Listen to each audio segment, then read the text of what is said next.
What's going on, everyone? So Trey Jemison continues to play and perform very well.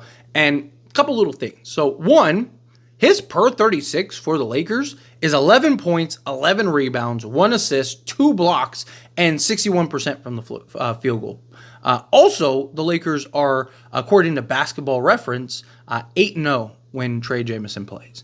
It's really good. Now, part of that has been he's mostly played in garbage time, right? Like, that, for being fair, for being honest, most of Trey Jemison is like the last minute in a blowout, right? It's usually when he's getting run. But I really do like what we've seen from him. I also think this game is going to be a huge test for him, right? We are going up against the Denver Nuggets. We're going up against Nikola Jokic, right? You're going to need all hands on deck from the center position, right? You're going to need, obviously, Jackson Hayes, Alex Len. I really want to see Trey Jemison get some opportunity out there. I really want to see how he matches up. He's not going to stop Jokic, right? He's not going to be some Jokic stopper or anything like that. But can he match his physicality? That's what I'm looking for. Even if he gets torched, right? Like, let's say Jokic goes and drops, like, on the time that he's defending him, right? Gives him like 15 or something like that, right? It's not what I'm concerned with. How does he match up? Is he just being overwhelmed? Is he just being physically imposed, right? Like, or is he able to match that physicality, match that toughness, and is just, he just does, one, he's inexperienced, and two, it's Jokic, right? Like, Jokic, like, people always talk about, oh, we need this guy, we need that. Jokic averaged 30, 11, and 8 against Rudy Gobert, a 4-time defensive player of the year at the center position, and arguably probably the best equipped center to defend Jokic. Oh, and they also had Karl Anthony Towns, who actually defended Jokic better than Rudy Gobert in their recent series. And he has like a 30, I think it's 30, 12, and 7 or something like that for like all time against those two, right? Like, so again, even the best, most well-equipped center to defend Jokic still is getting a 30-piece dropped on his head on average, right? I mean, some games it's more, some games, yeah, sure, but you're never going to stop Jokic. He is insanely talented. But to me, I think this is a good test for Trey Jemison and may give you some, obviously you need to see him over larger sample size against Jokic, but again, like, him defending Jokic for even like 7 minutes, right? Did they just go to the block with Jokic and he's just cooking them and it's just like embarrassing? It's just like, yes, he's not the thing. Or is he like holding his own and making Jokic work and making it difficult, right? Jokic, again, he's going to eat. He's going to hit some shots. He's going to make some tough shots, right? But are you at least making him work for those shots? Or is he just are you basically not even there? Right? Like, those are the kind of things I want to see. How does he handle, again, that physicality? Because Trey Jemison's a guy that I really like from the moment we signed him. I hyped him up, right, heavily. I even talked about how I would have preferred, I made a whole video about it, how I thought that they should have brought in Trey Jemison over Alex Len. I still want to be patient with Alex Len. I still want to give Alex Len a fair shake, a fair shot, a fair opportunity. However, I do think that there are, some concerns and questions with him, right? But I want to give him more than, a game and a half sample size to really decide and dictate whether he's, a total bum. He might be. I don't know. Again, it might be like, man, this guy. But regardless, I still prefer Jemison. Also, I like the idea of keeping it in-house, right? Keeping a guy that's kind of under the umbrella, right?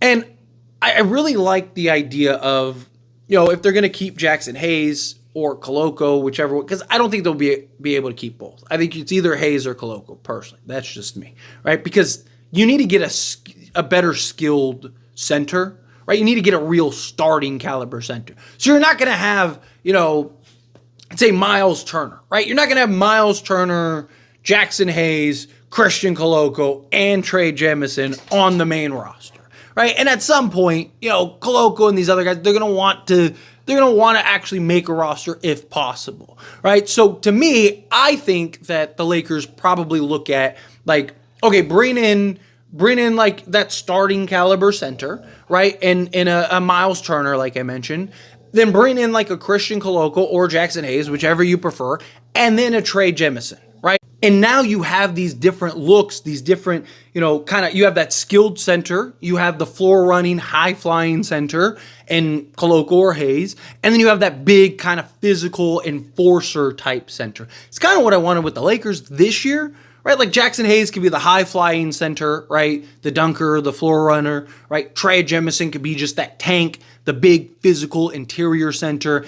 And then how do you kind of go with the skilled center? Well, if you would have gotten Mark Williams, that would have been the answer. But since you don't have Mark Williams, to me, it's kind of the small ball look, right? You have different pieces for different matchups, right? So you need kind of a more physical, lower center of gravity type small ball center. You have Rui Hachimura. You want a more versatile defensive center. You have a Dorian Finney-Smith. You want kind of a more playmaking center and, do everything center, right? You got LeBron James. So I thought like the way you have your skill center is like through the small ball, and then you have your floor running, high flying center in Jackson Hayes, and then you have your tank physicality center in Trey Jemison. That is kind of what I wanted to see. And next year, I hope you don't have to go small ball heavily, right? Like hopefully they get a real starting center. And you have that center, you have a Jackson Hayes or Koloko, and then you have a Trey Jemison, right? Look at, for example, the 2020 season, right? When we won the championship, you had Anthony Davis, who was that skilled center, the do-everything center, right? You had JaVale McGee, who was like the Jackson Hayes. I think JaVale McGee was better at that point than Jackson Hayes is now at this point, but point is like, again, floor running, high flying center, the guy that can, be the man in the middle to be that lob threat and stuff like that, just like Jackson Hayes. And then Dwight Howard was our big physical interior, just, enforcer. The guy that was picking up the techs, guy that was getting, the flagrant fouls, that guy, right? Like that's what I think Trey Jemison can be. Obviously Dwight Howard was Dwight Howard, right? But Trey Jemison, I do think gives you like I like Trey Jemison as that 6 foul a game guy, right? You're playing Denver in a 7-game series, right? How did we slow down Jokic? Obviously, it's a very different Jokic. I mean, he's won MVPs and been best player in the league since that time, so it's a very different world. But one of the things that we had so much success with was just throwing different looks and different bodies and kind of just wearing him down over a 7-game series, right? You had, again, Anthony Davis, who could match up. Then you had JaVale McGee, who could match up. And then Dwight Howard, who he's the guy that was really kind of just being physical, making Jokic work, but also was getting under his skin because he kept giving him those hard fouls. That's what I see from Trey Jemison. Again, nothing dirty. Like I don't want dirt. I don't want him like sweeping guys' legs out or like grabbing him by his collar and slamming him on the floor for a layup or anything like that. But no, like you go up, you're gonna feel it, right? Like no easy buckets type. Good playoff fouls, good playoff basketballs. Bring back the 80s a little bit here, right? Like let's get a little physical here. That's what I want to see from a guy like Trey Jemison. I think he'd be great in that role because he's just big, physical. He moves well, right? He's incredibly mobile for a guy that's 6'11", 270, right? You see him getting up and down the floor, right? The dude just like, he looks very well conditioned, right? He's a guy that's just able to do so much out there on the basketball. And he's got like, obviously we've seen him be the lob threat. We've seen us, guys throw it up and he's been able to go get it and come down with it, right? But we've also seen him, be able to get the ball, beat guys off the dribble. He had that one where he like beat guys off the dribble, got stuck, looked for somebody, no one was cutting or anything like that, so he just kind of flipped it up, right? We've seen him on the block, be able to go over the left or the right shoulder, the left shoulder, all that stuff, right? Like, that's what you want to see, right? The versatility out there. Again, he's a project. He's a guy that you're working on. I wouldn't want him necessarily as our starter, but I do like the idea of, like, giving Jemison a look, and I really think that this matchup today against Jokic, right? I mean, depending on when you're watching this video, might have already happened. I'm really looking forward to evaluating and breaking down Jemison. And I hope he actually gets to play and gets the opportunity, right? Genuinely, I really do. Because that's my concern is that, like, do they just go with Jackson Hayes, Alex Len, and then play small ball when Jokic isn't on the court, right? That's kind of what I could see happening.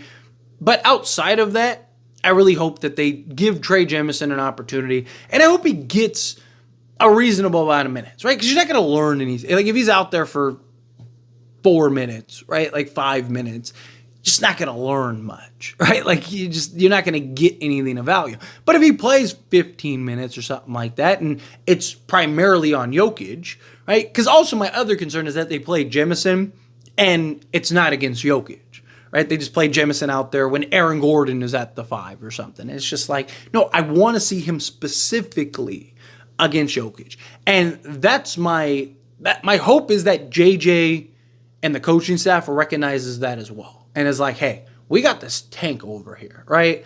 Like, let's see. Throw him out to the Wolves. Right? Obviously, if it's going terrible, hey, sorry, buddy. Right? Like, we got to win this game. But beyond that, I'd love to see them kind of, throw him out there and just go.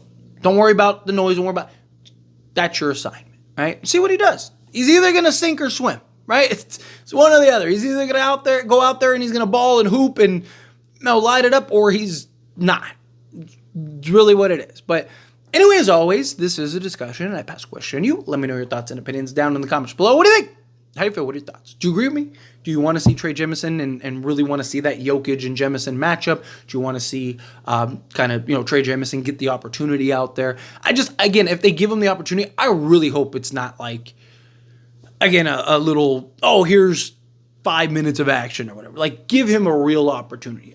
I really want to see, how does he match up against Jokic? How does he hold his own against Jokic? Is he just getting greatly overpowered, right? Is he just getting overwhelmed? Or is he holding his own? Like, could he be that 6 foul a game guy, right? Could he be that guy where it's like, hey, you got 15 minutes to make those count, right? Like, that's what I want to see from Trey Jemison. But again, do you agree with me, disagree with me, mixed in the middle, however you feel, whatever your thoughts are? I'd love to hear it. Let me know down in the comments below.